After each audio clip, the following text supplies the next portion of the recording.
That's Socrates. And I hinted at this a moment ago. What's he about to drink? Hemlock. And what is hemlock? And what will it do? It will kill you. That's why they're sad. It's like, okay, here, take the hemlock. I can't. He's not really saying, hey, can I get another, please? He does die, but he's not sad. We'll talk more about Socrates later on. He's not sad at all, but those around him are, because for many, including Plato, his follower or student, although Socrates didn't like to call himself a teacher, we'll talk about why. That is when we get to sophistry and rhetoric, two terms that are oftentimes associated with philosophy, but we'll see why they're distinct. But Plato, his follower, very much upset about the death of Socrates, the greatest philosopher of all time, as Plato put it. Of course, that was pretty young. It was pretty early in the philosophy. And then Aristotle, who we'll spend a lot of time on, the father of logic, the inventor of logic, is basically Aristotle.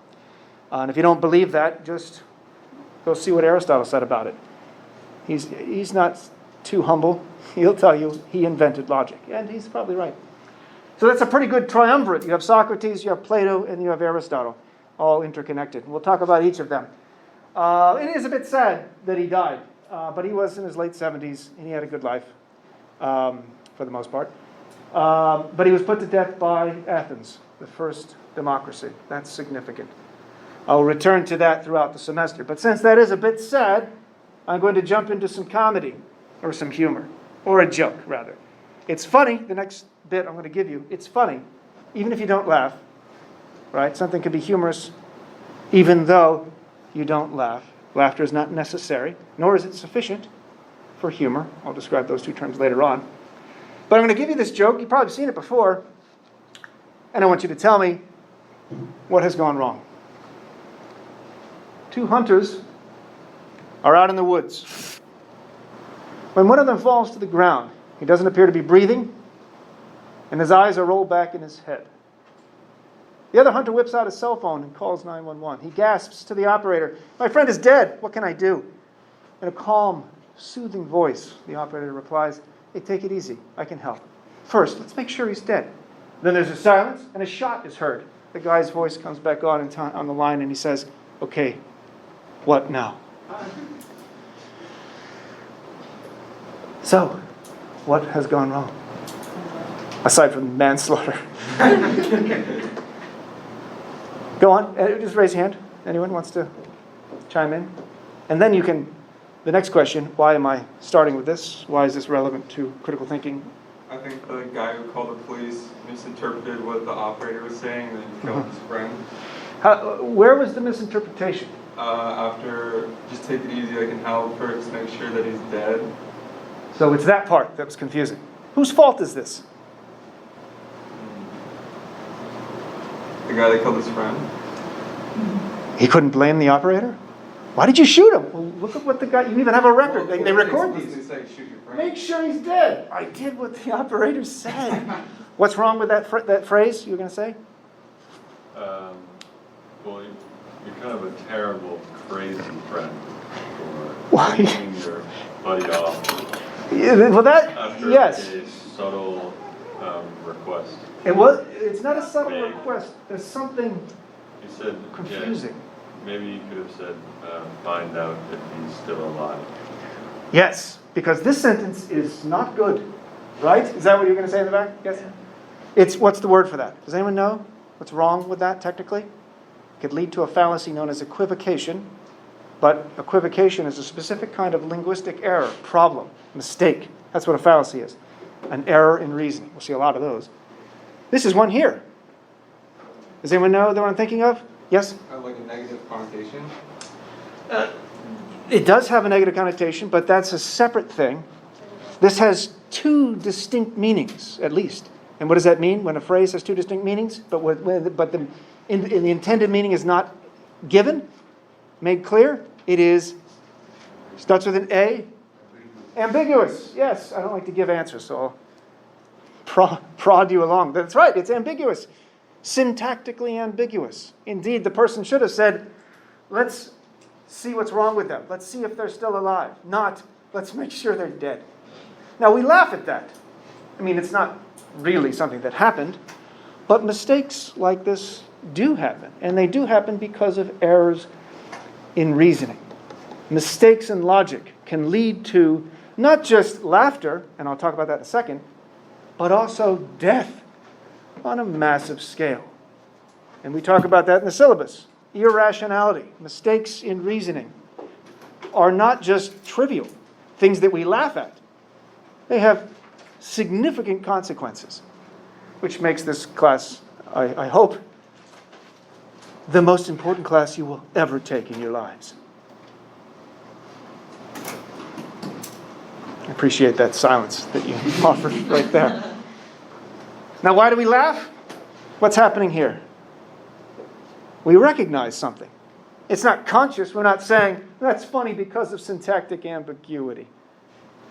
There's a shift in our expectations. We have heuristics, mental shortcuts, rules of thumb. And then we get to the end and we think, wait a minute, what the hell's just happened? Something's gone wrong. Intuitively, even if you don't know the name of the fallacy, if you don't know the name of the term, if you don't know that it's ambiguity, you still recognize something is mistaken. And what's the reward for recognizing that mistake? It's a little bit of a chuckle. It's a bit of mirth. It's the feeling of humor, that joyful emotional reaction. It's a positive. We are rewarded when we recognize mistakes. And oftentimes, that's why I start with one of the readings you have from Capps and Capps. What is it, John Capps? I don't have their names there. John and Donald Capps. It's from a book called You've Got to Be Kidding, How Jokes Can Help You Think. And it's serious. Right? You recognize there's an error, and you're rewarded for that recognition, such that now you will be primed to want to repeat it. That's what reward centers in your brain do. They get you to repeat that behavior. Of course, it could go too far and you become addicted. And we are addicted to humor. Think about how much money we spend on comedies, on movies, on watching videos that are funny. Way more time than is probably healthy. That's an addiction. We're addicted to sugar. We're addicted to cocaine. Not us here, but we're addicted to alcohol. See, I'm smiling now. It's just tea. Addicted to sex. What's the reward for procreation? Orgasm. It is. And we exploit that. Certain people exploit that. It's called pornography. Certain people exploit the addiction to sugar. It's called the food industry. We are addicted to sugar. Why? Because we need it. But we've never had more sugar than today. It's in everything. And just 100 years ago, we get a sugar fix, a high. And there's a part of our brain, the reward centers of our brain, that lights up when you get that fix. It gets you, encourages you to relive that, to reenact it, to continue that action, that process. And sometimes that's beneficial. I would think laughter is a beneficial one. The side effects are nothing like cocaine or sugar or sex, I guess. But the reward centers are the same. When you laugh, when you find mirth, experience of mirth, it's the same areas of your brain that are lighting up than when you get a drug fix, than when you get a high. And by the way, related to a lot of what we'll talk about later, there is an addiction to certain things like political positions. We call them political junkies. It's not mistaken.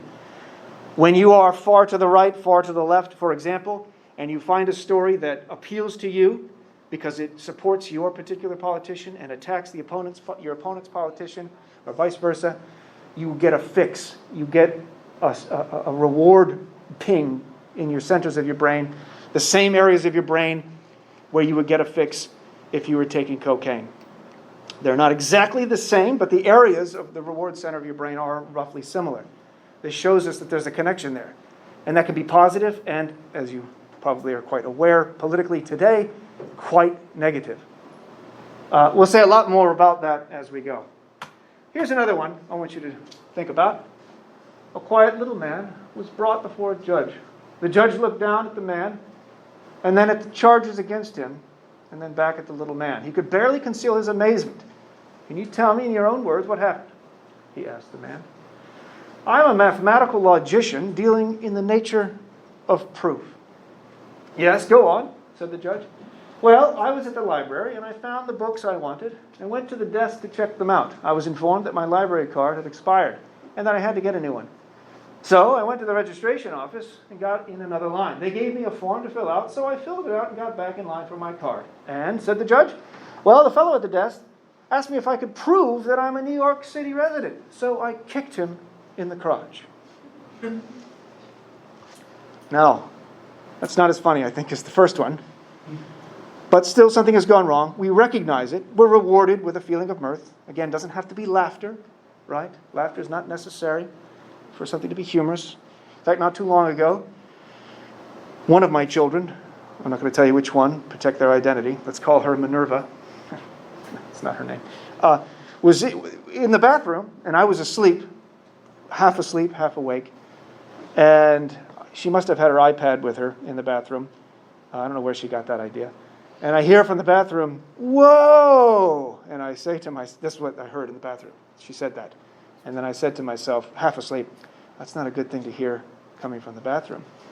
And I thought that was funny. But I didn't laugh at all because I was so tired. It was still funny, regardless of whether or not laughter ensues. So humor is not something that requires audible guffaws or outbursts of laughter. My point is that the recognition of something that doesn't fit, that is dissonant, that is incongruous, we get rewarded by that. And oftentimes, it's a recognition of an error in thinking. That's a term we call a fallacy, an error in reasoning. And we're rewarded by finding these errors. Now, what's going on here? There's a lot relevant to this class. Is there anything in the details that seem weird? Like, why would they have had that in the setup?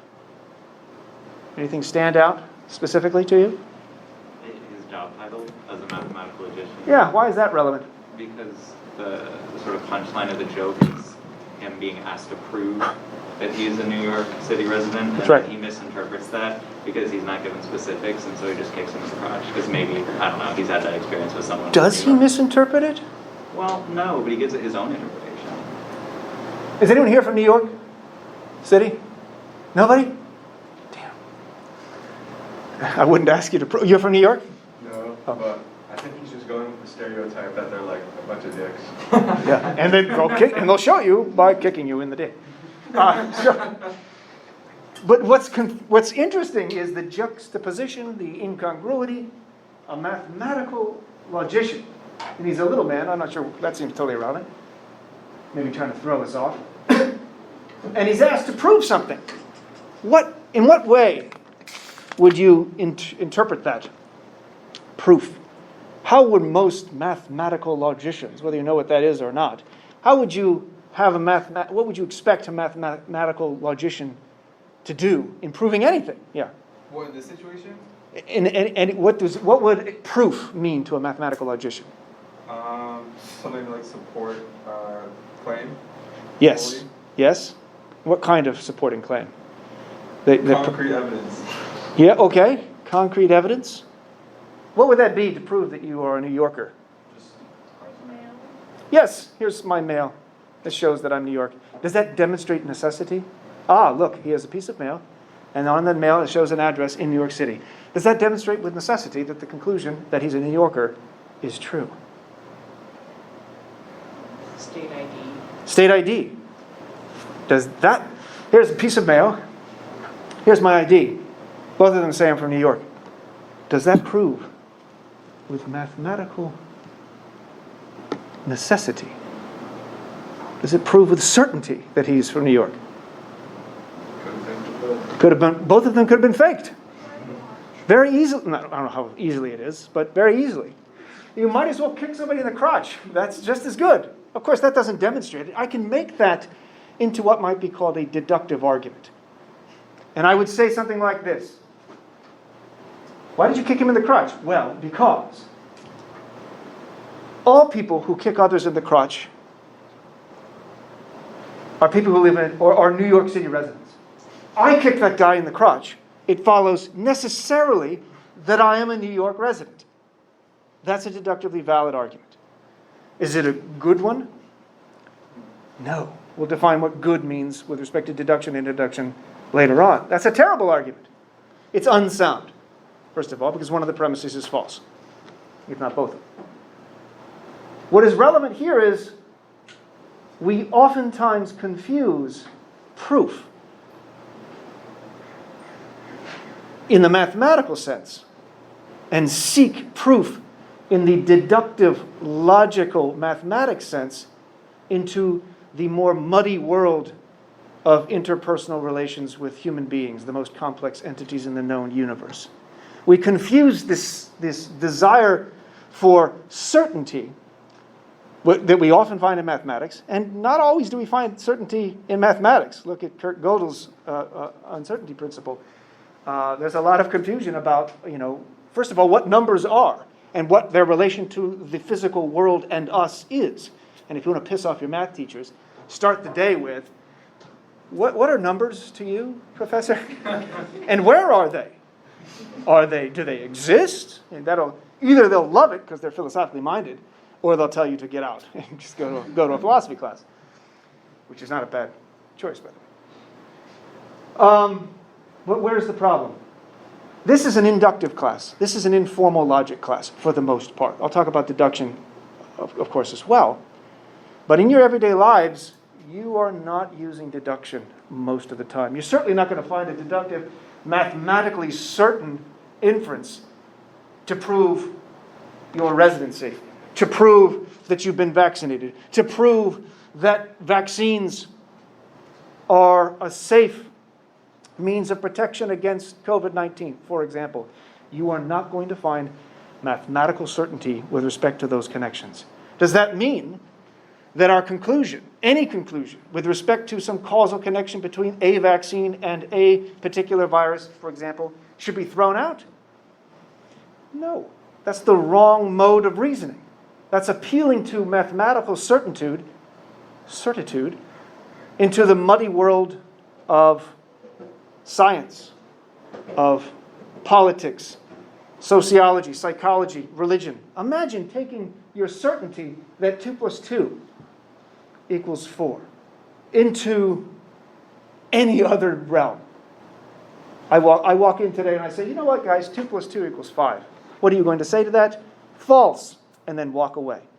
Nobody's going to say, wait a minute, he is the teacher.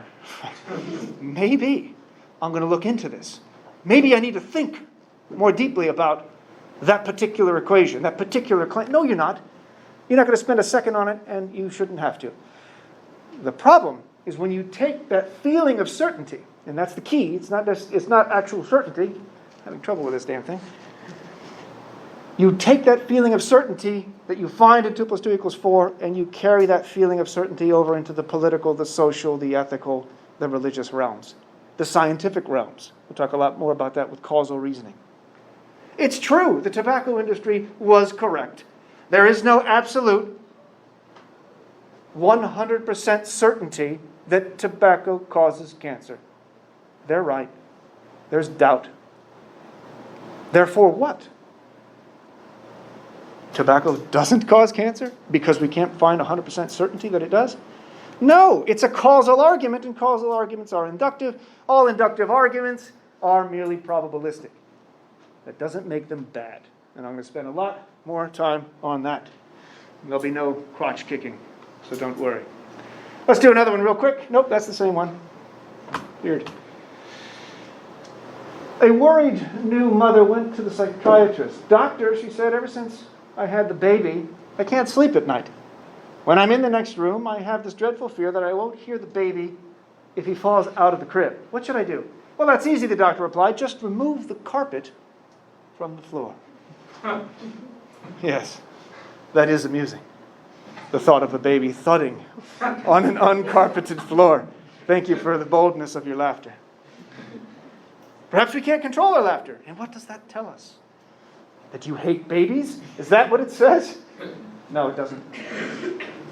A couple things to say here. Well, first of all, this is a similar problem to what we saw, I think, in the first example, where the guy shoots his friend. Right? There's what kind of ambiguity? Syntactical ambiguity. There's unclarity. Where's the unclarity in language?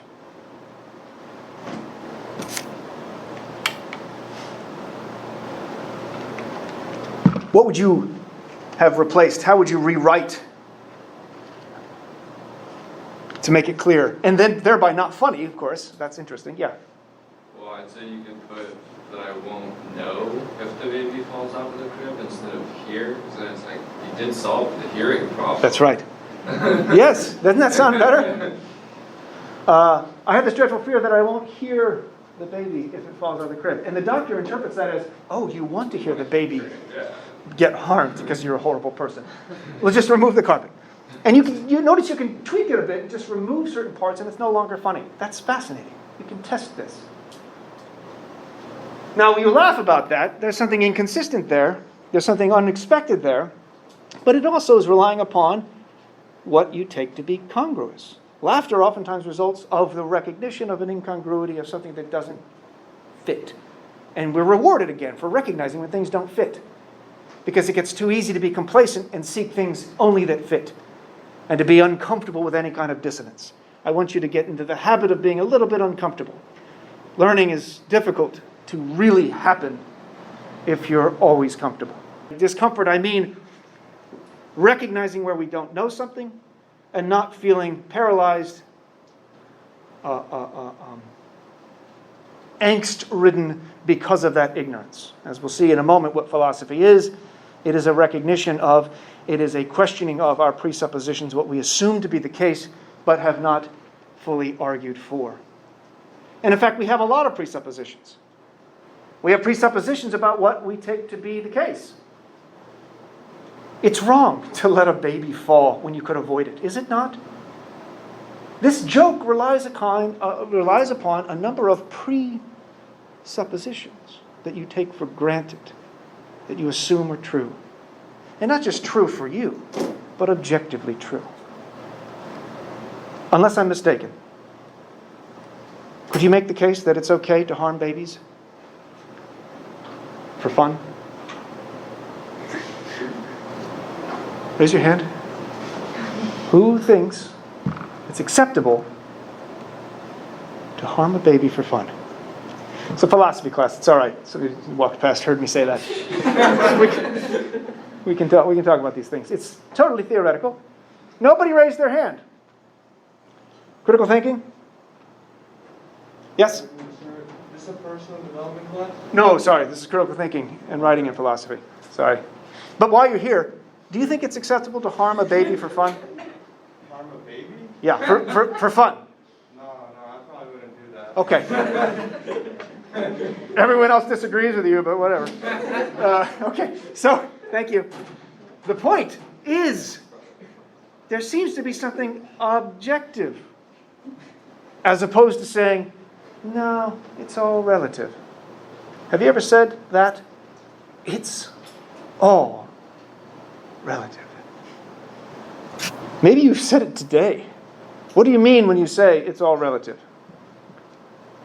Yes? I mean, you can think about it in the sense of like the baby could be Hitler as a baby, and in that case, maybe you should hurt it because then you're preventing Hitler's reign. Yes. It's like, That is a thought experiment, strangely, I had not thought of. Your Honor, it could have been Hitler. it could have been. But Hitler died in 1945. Well, it could have been somebody as bad as Hitler. You know what? That's logically possible. What are the chances? They've got to be pretty good that it was Hitler or somebody like Hitler to justify it. And that's tough to do when it's an infant. Because even Hitler was an infant and not Hitler yet. He didn't write Mein Kampf until he was like 8. He was older. Yes? I was like wondering, like, what about like cultural morality? Yes, we'll come to that. But even that, we'll see, is potentially problematic. Because in this culture, we enjoy babies making thuds as they fall into concrete. Really, that seems problematic. It seems that there's a truth of the matter. It seems that it's a matter of not pure opinion, which seems to be where it's all relative could lead to. And again, I'll come back to all of this soon. But that there is something that is true, not just for me, not just for my culture, but it is true as such. That's a tough one. But a lot of this joke is kind of getting at those presuppositions. I want to say more about presuppositions in a second. The harm could be relative. From you're giving medicine to a baby like a shot. That's right. From its perspective, it's being harmed, but from the other person's perspective, you're helping. That's right. I want my child to be tough. So I have a very high crib and no bars. They learn very quickly. And then in 20 years, they're either going to be really tough or they won't be around. I guess that's the other option. That's true. I'm going to come back to that specific issue when we get into what's known as relativism and skepticism, the two big isms that we'll spend some time on. But I want to say a little bit quickly about presuppositions.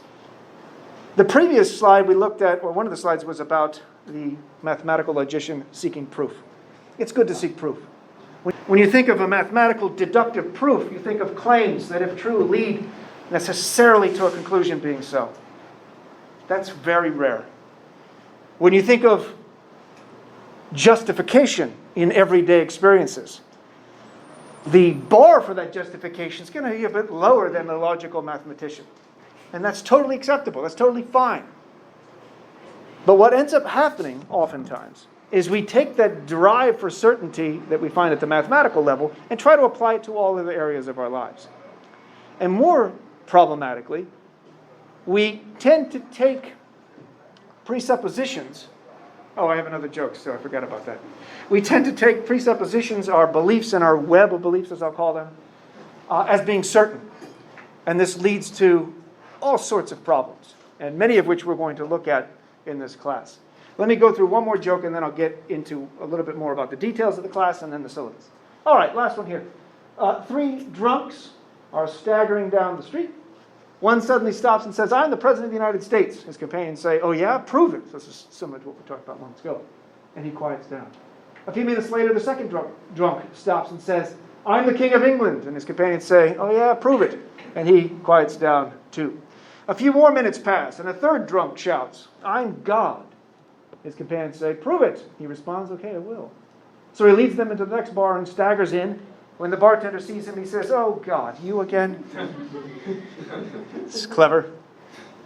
That's playing off of equivocation again here. "Oh God" is an exasperated expression, but it also could refer to, of course, the creator of the universe. And that's a silly one. It's getting at linguistic confusion and different interpretations of what might be the case. This is relevant. A philosophical attitude is one that encourages you, and I'm going to define what philosophy is in a couple of ways. A philosophical attitude is one that encourages you to see things from multiple perspectives. A humorous attitude is priming you to do the same thing. In order to make sense of this, you have to understand and see from more than one straightforward perspective, more than one simple interpretation. In fact, that's what you're doing when you get a joke in most cases. You're interpreting it in one-dimensional, first impression sense, and then shifting and oscillating to a different interpretation. And then you recognize a clash oftentimes. You recognize that something hasn't gone wrong, but it doesn't become meaningless. And so there's connections, I would say, between a humorous and a philosophical attitude. And related to both of these, I think, to cultivate them, a philosophical attitude, that's the broader sense of philosophy that I want to instill. This is a philosophy class. It's critical thinking and writing in philosophy, or if you prefer, inductive logic in writing in philosophy, inductive logic or informal logic. We have another class here called logic, and that's formal logic. That's deduction, entirely deduction. We'll look at a little bit of deduction, but mostly this is informal inductive logic. And what we'll be focusing on is your presuppositions. Not in everything, because that's impossible, but on, I would say, important things. And making those implicit beliefs explicit. Implicit means you're not consciously confronting them. You're not thinking about them in the moment. And yes, I would take notes. You will have access to all these slides. You do have access to all these slides already. But take notes about what I'm saying about the slides. Don't need to write anything on the slides down because, again, these are you have a link to all of them. What does it mean to be implicit? You're not consciously thinking about it, let's say. And you have a lot of beliefs like that. In fact, most of them are probably like that. I mean, I'm walking right now because I have the implicit belief, now made explicit actually, that the ground will support my weight. If I didn't hold that belief, if I didn't genuinely have that belief, if there was some actual genuine doubt that the ground would hold my belief, that's going to affect my behavior. I'm not going to walk. I might even have been told, you should be very, very careful in WCC 105.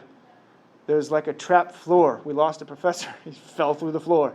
If I knew that, that belief, whether it's true or not, is going to affect my behavior. I'm not going to walk around the area that might not be solid. The point I'm making here is most of our beliefs we don't consciously think about. We don't even know where they came from. I was talking to my son Milo the other day, and he told me this new fact that was surprising to me. I said, how do you know that, Milo? He says, well, somebody told me. Oh, who told you? I don't remember. And I worried immediately that, oh, you learned this from a meme, didn't you? I didn't say that. But it's significant that he didn't remember where it came from. And it was somewhat recent that he learned it. Think about this for yourselves. Of all the beliefs that you have, do you remember where you got them? And did you get them by way of arduous argumentation, justification, premises, support, empirical studies, and so forth? Or did you just say, didn't know that was true. Now I do. It's in my head. And how many of those beliefs do you have? A lot. And you're not thinking of them. That doesn't mean they're not causally efficacious. That doesn't mean they're not doing something. That doesn't mean they're not affecting your behavior. That doesn't mean they're not affecting other people. So there's an ethical dimension to this justification of beliefs. What time did we get out? 12:30, that's right. We'll get out a little bit early today, so don't worry. Or I apologize for not giving you your money's worth today if we leave it early. Beliefs, conscious or not, affect how we behave, just as I mentioned a moment ago with respect to my walking on the floor. But if my actions negatively affect other people, and my actions are causally affected by my beliefs that are not justified, that are not supported, that are not backed up, then I'm acting unethically. And that's a problem. And we may be doing that without our conscious awareness. And so one of the goals, and this is just, for certain beliefs, mostly connected to the topics that we'll be addressing in this class, but hopefully it encourages you, it cultivates a sense that's found in a humorous and a philosophical attitude, the willingness to engage in your own belief system and critically analyze your own thinking, even to the point of perhaps amending what would otherwise be a cherished belief. It's very hard to do. So, it's a philosophy class, and we'll talk about what critical thinking and inductive logic is, of course, in the coming weeks. But why is philosophy useful to you? This is a good enough reason. You shouldn't need any others. As Daniel Dennett puts it, if you become a philosopher, you'll be able to read anything you want and call it work. And oftentimes you'll get that book, or whatever it is, written off your taxes. Because it's work, after all. And you can connect just about anything to philosophy. That doesn't mean everything is philosophical, right? You can't just tweet something out and say, boom, philosophy. Even if who was it that wrote a philosophy book via text recently? Nobody knows who I'm talking about? Kanye West. Just occurred to me. Kanye West wrote a philosophy book. I think he called it a philosophy book via text. I read some of it.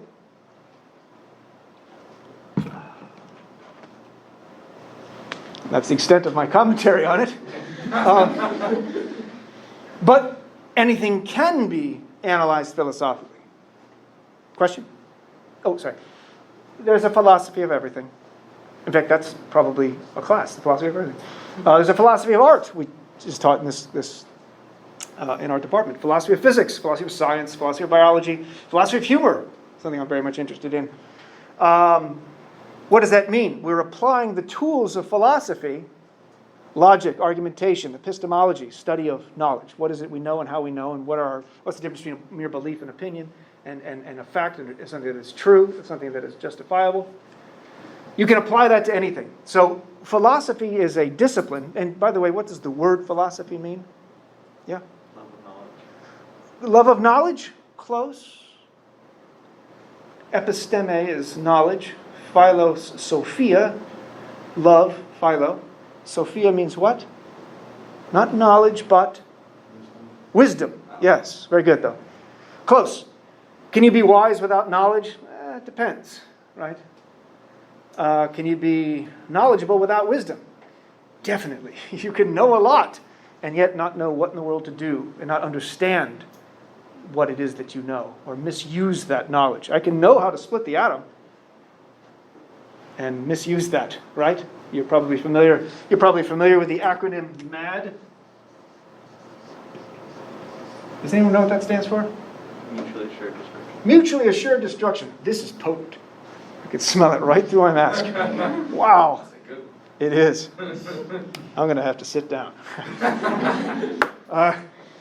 Mutually assured destruction, which is basically to say, you better not bomb us, Soviets. For instance, this was the geopolitical strategy. Because if you bomb us, and the Russians would say the same thing, we'll retaliate and destroy the universe. Well, not the universe. That's exaggerating. But basically all life, human life on our planet. So don't attack us, because that will mutually assure your own destruction and everyone else's. It's the equivalent of strapping on a bunch of bombs and saying, you better not punch me, because I'll blow myself up and you too. Is that rational?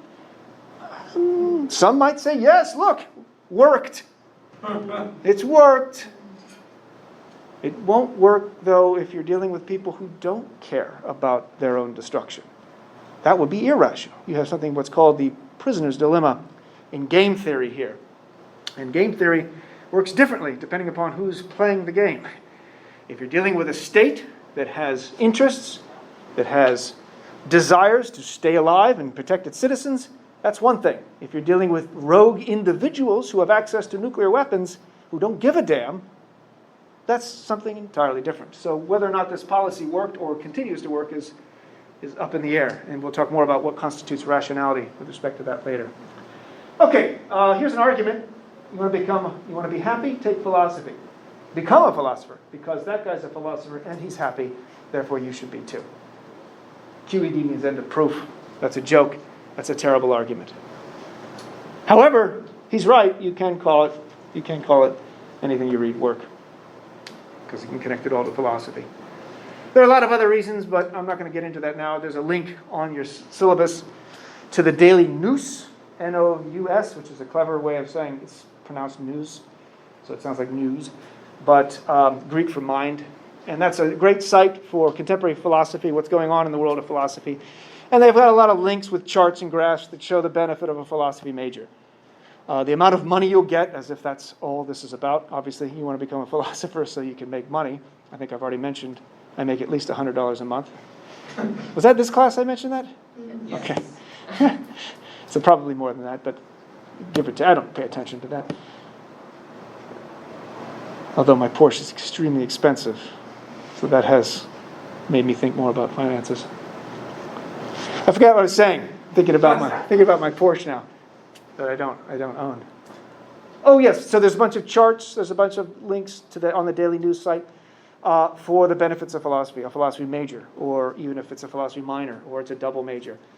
Your GRE scores, your SAT scores. Well, not SAT scores. Well, yeah, SAT scores for those where they teach it in high school.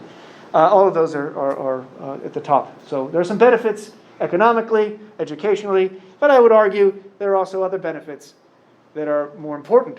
They are tied to what I was talking about before, and they're ethical, because the ethical cannot be disconnected from the logical. We make ethical decisions, and it isn't just out of ignorance. Or if it is ignorance, it's culpable ignorance. It's willful ignorance. It's a failure to recognize something we should have known better. And it could be an error in reasoning, which sounds like it's a mistake. That's true. There are oftentimes mistakes that we're not aware of making. But a lot of that's on us for not being concerned enough about our own thinking. So there are a lot of benefits, as we're going to see through with respect to using philosophy and doing philosophy. Okay, the syllabus, which we'll get to in a second. But before that, here's what I want you to do for next time. Make sure you've read this. I'll go through that on the syllabus where that is. And if you want to, for fun, just play around a bit, go to a drive-through and say, can I please have a small Coke in a large cup and just fill it up the rest of the way? That's from comedian Stephen Wright. If you know Stephen Wright, he's a very dry comedian. Barely alive, actually, when he speaks. What do you think will happen if you do this? They'll say no? Really? Have you done this before? Oh, you? Yes. Did it work? Well, the results were mixed. In one case, the person said, excuse me? And then I repeated myself. And then, eventually, the person did give the cup, and it was a large, and it was filled up all the way. And she charged me for a small. And do you know what I did? Really? What would you have done in that situation? So you want a large? No, if you're the person with the soda, the large, but I paid for the small. I would tell them you just gave me the price of a small and large. You would tell them? Yeah. And then what would you do? See if they'd charge me for a large. And if they didn't, Then I'd drive out of there. you drive out of there. You have failed the test. This is an ethical test. It's not actually, you don't have to do this, by the way. The point of it is basically this. What you learn in this class about logic, you'll also learn a lot about illogical moves. You'll also learn a lot about tricks and rhetorical devices and ploys and how not to reason properly, but also how to take advantage of people, which is what that would be doing. My general point is, do not take what you learn from this class and use it for evil. I know that's not evil. That's what, oh, I saved 40 cents. Okay, so that's silly. But it is the case that you will learn certain tricks. And in fact, I had years ago a student who said, once we got to a section on fallacies, I no longer do a section on fallacies, I just intersperse the whole semester with fallacies as they're relevant. Again, that's an error in reasoning. When we got to that section, he's like, yes, I've been waiting for this. I said, why? Because I want to learn how to take advantage of people with logic. And everyone laughed, except him. He was deadly serious, and this worried me. So, I'm serious about this. Be cautious in learning how to recognize errors in other people's reasoning, that you don't then take those to try to take advantage of other people, which is what that would do in this particular case. All right, on to the syllabus. Hey, there's a meme. One does not simply take this course without reading a syllabus. There's another one. These two guys, they're everywhere. Did I tell you my son thinks in memes? Did I mention that one? Yes. I did? Implied it. Did I mention the one he came up with just 3 days ago? He rolled his ankle a little bit. He's fine. He's rubber. Children, he's 10 years old. It's like rubber. It's amazing. I saw him do it, and I was thinking, wow, that would have broken my ankle. Anyway, he says, I just thought of a meme. A picture of my ankle rolled, and then the caption, my ankle for no reason. Yes, amusing. But then I realized, my God, he's thinking in memes. The way that he's perceiving the world. He's not just having thoughts. The thoughts come out as memes. And that's fascinating. And you all, do you know the root of this term, meme? Yep. Wasn't it for like genome or like genes? Mhm. Who was it? That one guy who wrote the book in the 70s. That's right. I'm not going to tell you. Dawkins? That's it. Yeah. See? Isn't it such more rewarding to have the answer come out of you than if I just said, oh, it's Richard Dawkins. You're like, oh, yeah, that's who. That's like stealing your thunder on a crossword puzzle or a riddle, which my daughter still does. I've got a riddle, gives the riddle, and before you even get a chance to respond, here's the answer. She hasn't figured that out. There needs to be a space where we get the reward of, aha, I got it. Anyway, yes, Richard Dawkins in The Selfish Gene, talking about genetics. He's an evolutionary biologist. He has a very small chapter in that book, 76, called The New Replicators. And he coins the term meme. He wanted it, as he said, to rhyme with gene, because it does the same work as genes, just in the social sphere. It's a replicator. And it's way faster. Memes are way faster than genes. They can replicate now online. This is in 76, so this is before Al Gore invented the internet. Oh, you don't know that joke? Al Gore? You know Al invented the internet joke? Well, if it were, I'll make a meme, so it'll spread, and then it will become knowledge. But that's something interesting about memes. It comes from mimesis, from Greek for imitation. You get the root mimetics. In fact, there's a whole study, whole branch of psychology, information studies called mimetics. There's a journal of mimetics. And there's a relationship between memes and memory, memes and imitation. And I don't know what to think about it. I'm not going to get rid of it. I'm not going to ignore it because my son thinks in memes. That's significant. That's a different way of seeing the world. And I've got a lot of them, and I'll use them. And if you find some ones that are really interesting and funny and related to class, send them to me. I'm collecting them. I have most of them. It's a joke. Because how many memes are there? It's like as many beliefs as you have. This is from the movie. Oh no. Office Space. Thank you. Good Lord. Only one person has seen Office Space? All right, just turn the TV on, TBS or whatever, and eventually the movie will show up. They play it all the time. It's a very good movie. It's very funny. And then, of course, this. What if I told you the information you're seeking? Yeah, all that's true. There's my cat, Hank. I will go over the syllabus. It's very long. It's the longest syllabus I've ever written, but that's because there's a lot of stuff that's going on now that wasn't before. He'll show up on occasion. Maybe I'll make him into a meme, Hank. He passed away, sadly. Yeah, 2014. So. Did you make him grade too many papers? He died of burnout from grading, yes. But look at his handwriting. It's atrocious. So, he's a good cat. He had a great life. He looks like he's morbidly obese, but he's not. He's just pretty stocky. He's a good cat. All right, so I'm going to come back to a lot of what I said. Let's see. Anyone come in late that I didn't get? I think we got everyone. I will return to some of those themes that I mentioned in the first couple of slides there throughout the semester. That's sort of an opening for this, and then we'll get into what logic and inductive logic in particular and critical thinking is on Thursday, the next class. Your syllabi, everyone has one? I'm just going to go over this real quick. I'm not going to read it to you. You should have access to it. You should have looked through, I hope, everything here on your orientation module. Everything's set up by week as per the syllabus. Did the staff have a betting pool on that? I'm certain that somebody does. I'm not a part of it because I don't believe in gambling. I'm just kidding. I hate gambling. It's not that I don't believe in it. I lost $40 in 20 minutes once in Vegas about 20 years ago, and ever since then, I will not gamble. I lost $100, and then my sister's boyfriend was gambling at the same table. He lost $100, but the guy next to him gave him $100 and didn't give me $100. Just gave it to him? Yeah, just gave it to him. How altruistic. He just showed up with like $3,000 in his in chips, and just like, you're betting against me. And he won, or he lost, and the other guy won. And because he felt bad for some weird reason, he gave him the money they lost. He's a good person. Yeah. Maybe he was a card counter. Maybe he was a mathematical There's logician. no He was counting. table, so. Oh, well, that's, as we'll see, the gambler's fallacy applies to the roulette wheel. I keep getting green. I'm going to bet on black now, or the other one. What are the colors? Red, green, and black. Okay. I'll get to that later with causal fallacies. I don't want to get into that now.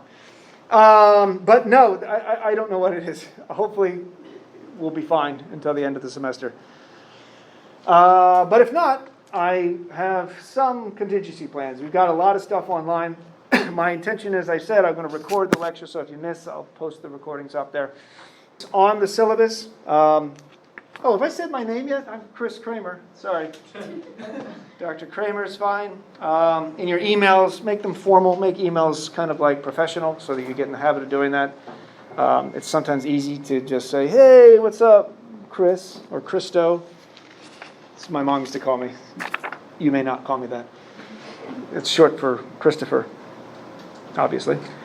But so is Chris. So go with Chris. I don't care for it, though. So Kramer's fine, or Dr. Kramer. Chris is really a stupid name. I really don't like it. I could change it, but it takes too much. There's no Chris's in this room, is there? Right, good. There's my webpage. It's fine. It's just, if you want to know more about what I'm interested in, it's free. You get there through Google or Facebook accounts, and you have then access to millions and millions of papers in all disciplines. But they're going to ask you to upgrade to premium because it's now owned by a different company than it was years ago. Don't do it. Don't give them any money. Absolutely no money. That site is kind of pissing me off lately. But it's a good site so far to get research and papers. And even if you get to a paper that's not available, it's just the abstract, you can email the person and they'll oftentimes send you the PDF of it. And it's very fast, very efficient. But again, don't sign up for any kind of premium nonsense. I'm not going to read through that. But you'll see some of the themes. We've already discussed this. Skepticism, relativism, we talked a little bit about that. Irrationality, talked a little bit about that. Haven't talked about the History Channel yet. We will. I should say the History Channel in quotes. This is a zero-cost text. This is the first time I've done this class without a textbook. I have come to the conclusion I don't like most of the textbooks in critical thinking, so now I've just gone with texts all available to you for free. I hope that's enjoyable to you. You don't have to print them out, but it might be a good idea to do so. Unless you have a computer or a tablet, that's fine. Bring that to class, no problem. Just make sure you're not using it to, check your Facebook page or any of that stuff, because the people around you will see that, it'll distract them, and it'll distract me. So just make sure you're only using it for notes. Ideally, don't use your phone, because I can't tell if you're looking up notes or taking notes or whatever, versus texting in class, and I don't like that, texting in class. Shall I give you a quick argument why texting is wrong? Sure. Okay. It's an argument by analogy. Some of you are probably familiar with this. And we'll get into argument by analogy actually in this class. So here's the scenario. You come to my office and I'm talking with you. And then mid-sentence, you stop and start texting in front of me while I'm speaking to you, while I'm speaking with you. How many would find that behavior acceptable? Nobody would.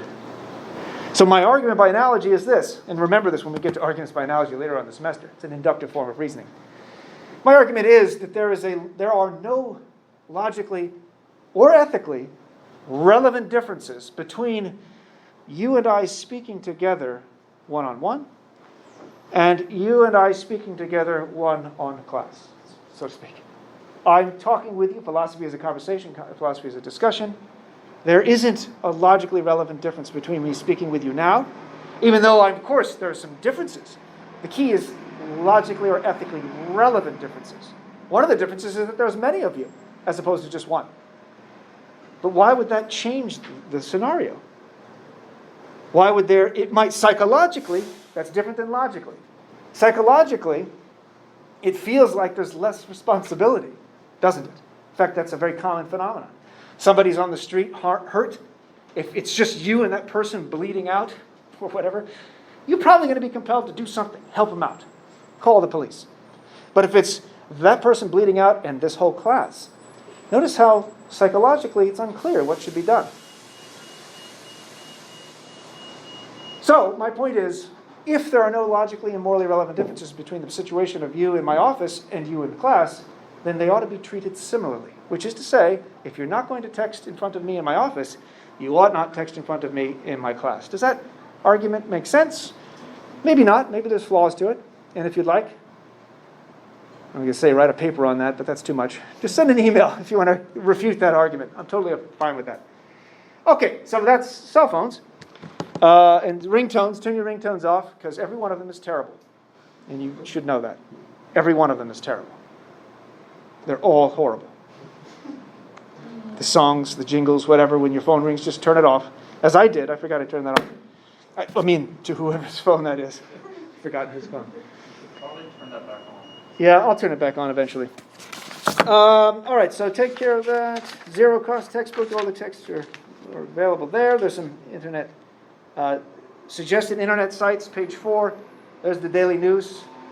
Stanford Encyclopedia of Philosophy is a good one.